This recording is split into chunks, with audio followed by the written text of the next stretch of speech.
quick question. As a leader, how do you navigate or choose when to speak up online when conflicts do happen, when like your voice will be, helpful?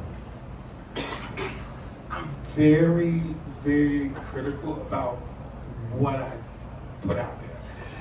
And you have to be mindful based on the title, because for me, what my IML year was, people would say, well, it's not Jamal's opinion that he's putting out there, it's IML's opinion. And that's not necessarily the case. Exactly right. And so I have to pick and choose which battles I'm going to go into and which ones. When it comes to bullying, when it comes to situations where it's just downright wrong, I'm going to state, and I will caveat, this is my personal opinion. Like the whole situation with the gentleman who was racist, who by some chance, became one of the judges at IML. I felt it was my voice to say, as a judge going into that, I don't think this is appropriate.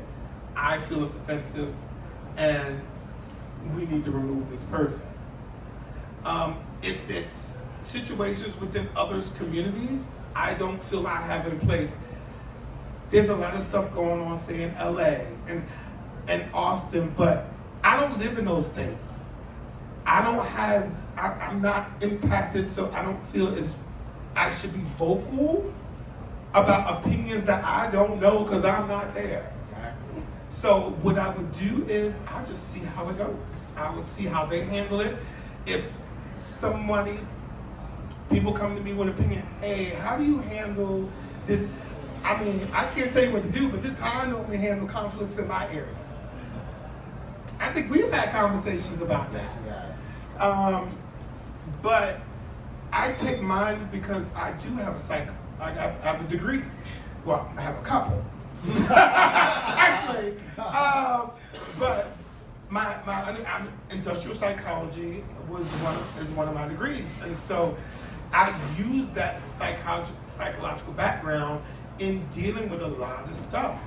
And I know not to lead with emotion and I do lead with logic in a lot of respects.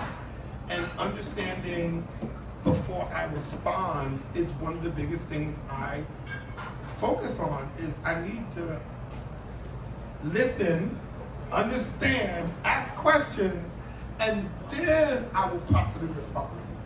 But not before. And I've learned that from traveling the world, seeing different cultures, which is different from ours, especially here in San Francisco, and not passing judgment on those cultures, but seeing them for where they're at. And if there is a question of something I see, then I'll just ask. Like I've asked, well, where are the women title holders around here? Or why don't you have an interpreter, sign language interpreter on stage, but I noticed that you have title holders who are deaf as part of your community.